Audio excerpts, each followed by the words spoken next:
past simple regular verb past simple regular verb មានន័យថាគេស័ព្ទអតីតកាលក្នុងក្រុមទៀងទាត់សម្គាល់ទៅលើអីគេគឺសម្គាល់ទៅលើ ed តើណាបាទប៉ុន្តែអ្វីដែលសំខាន់គ្រូបង្ហាញនេះគឺផ្ដោតទៅលើការបញ្ចេញសំឡេង ed ហ្នឹងព្រោះការបញ្ចេញសំឡេង ed ពិបាកណាបាទទី1គឺមានសំឡេង it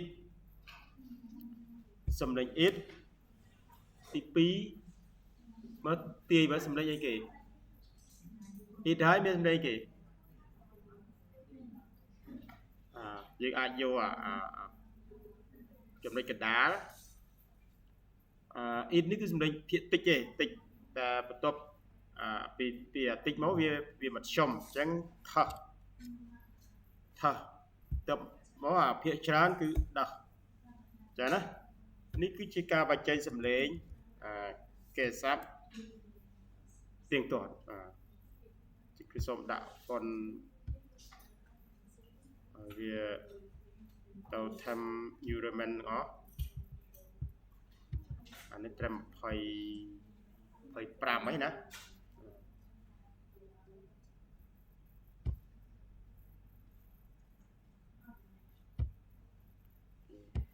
ចឹង it ដូចជាពាក្យគេស័ព្ទវ័នថា ed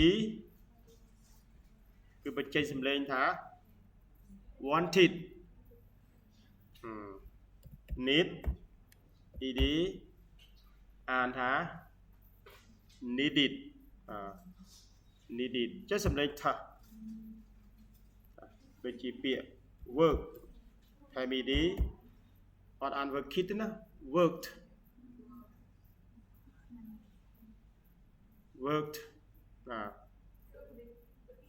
បាទអូចាំតិចworked ចឹងគ្រូដាក់សាយធំសិនបាទតូចពេកណាបាទ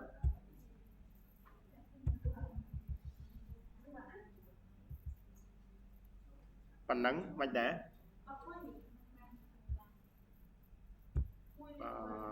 បាទនេះ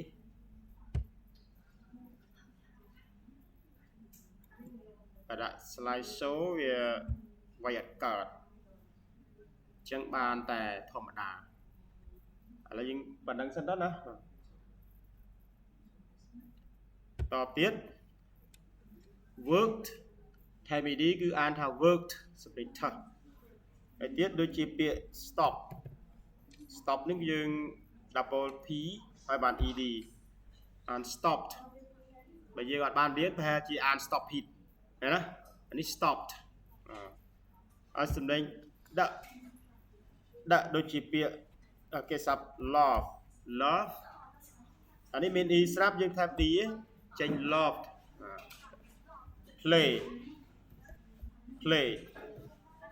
ថែម ed played បាទសំឡេងចឹងអាចរកបន្ថែមបានទេអាចបន្ថែមឥឡូវសំឡេង it អាចរកអីផ្សេងទៀតគេសង្កល់ទៅលើអក្សរ t ហើយនឹង d នៅខាងចុងគេស័ព្ទ t ហើយនឹង d នេះបាទដល់ថែម ed មកគឺជាសំឡេង it តំណង wanted needed ឥឡូវយើងរកមើល2 3មកមានអីទៀត visit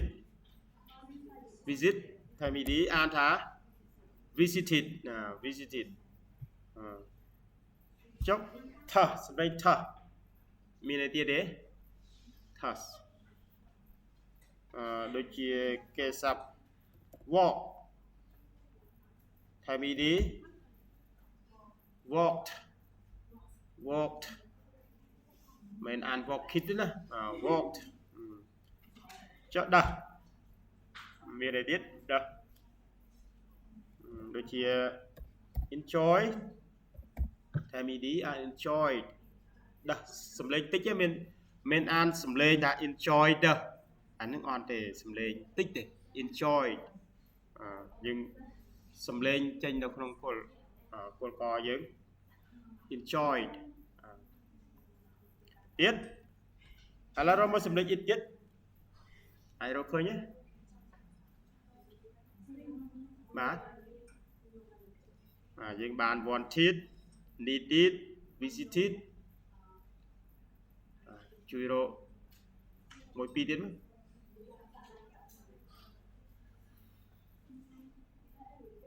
និចឧទាចេះណាបាទអត់មែនទេនេះរឿងថ្មីហ៎នេះ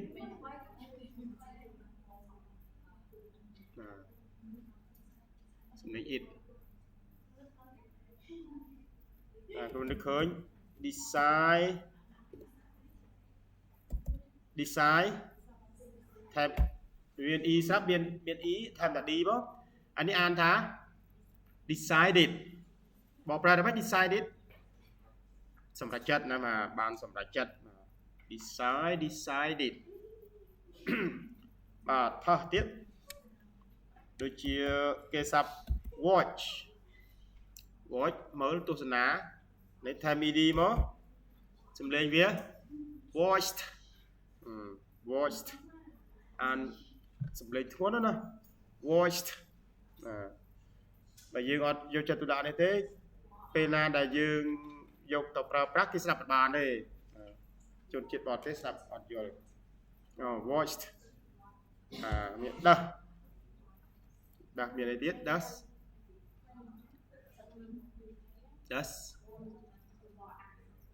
love play joy នេះទៀតមកជារោសំឡេងដោះដូចជា live ណា lived រត់ថាសំទោស it រក it បានទេរក it បានទេយើងបាន wanted needed visited decided មករកទៀត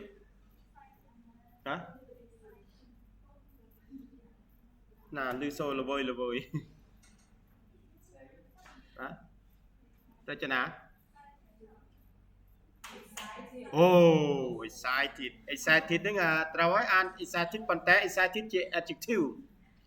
អានេះជា adjective យើងផ្ដោតទៅលើ verb ទេណា verb គ្រូដាក់គេសៅមួយ head press up ណាអញ្ចឹងថែម d មកចេញសំឡេងមិន hated ឃើញទេបាទ hated ចេះណា tough ដូច tough រកឃើញទេ tough ដូចជា wash ថែម ed washed លាងណាលាងបាទ washed ដោះដូចជាពាក្យ clean តែយើងអត់បានរៀន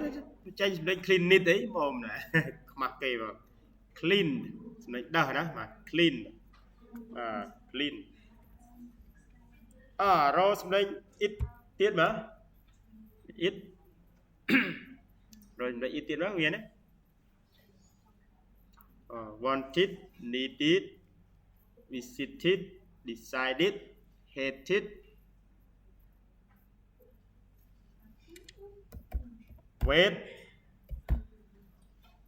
waited ប្រែមិន wait រងចាំណា waited ឥឡូវនេះ missed ត្រូវចេញសម្លេងថា missed ចា clean វា clean សំទោសច្រឡំសម្លេងដោះរកសម្លេងដោះទៀតសម្លេងដោះ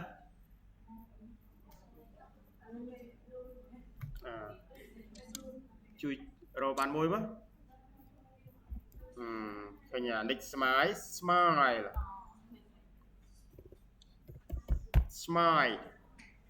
ណា smile ដោះណា smile សំឡេងថា kissed តែណា kissed តែសម្លេងដោះ tried ស្អីគេ tried ជូតដែរណាជូតឲ្យស្ងួតណា try ចុះសម្លេង it រកឃើញទេមានអីទៀតទេសម្លេង it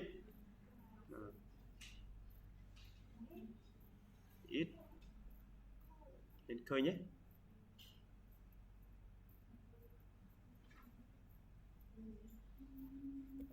ដែលលឺពាក្យនេះអត់ voted ដែលលឺអត់បើប្រែថាម៉េច voted បានបោះឆ្នោតគឺគ្រីសvoted ណាបាទ voted អញ្ចឹងលោកគ្រូសរុបមកនេះគឺជាគំរូមួយមិនមែនអស់ទេណាសរុបមកថាគេស័ព្ទទៀងទាត់ដែលបញ្ចេញសម្លេង ed ខាងចុងគឺមាន3សម្លេងមាន it មាន the មាន the អញ្ចឹង it ស្រួលចាំជាងគេគឺខាងចុងគេស័ព្ទមាន t ហើយនិង d ណា the the តែសម្លេងនេះ the អាចមាន k ខាងចុងចាំណាមាន p មាន ch មាន sh double s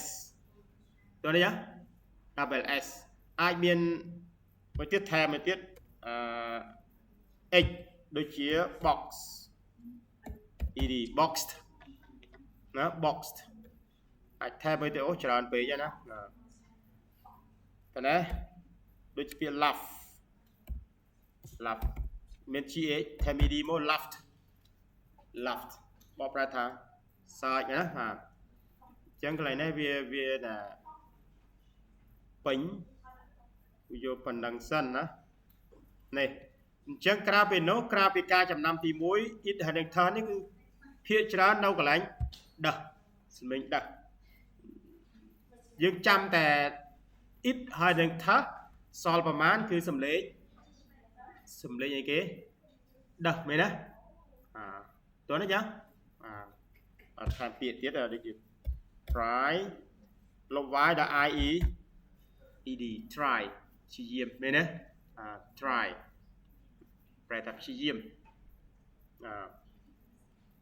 បន្ថែមមួយទៀតមកឲ្យពេញថែមមួយទៀតមកគេថែមមក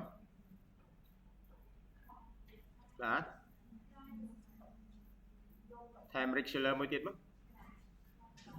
try បាទណា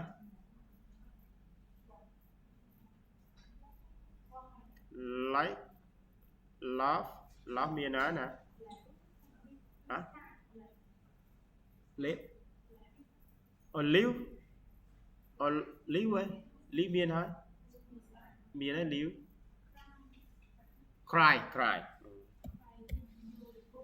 ied cried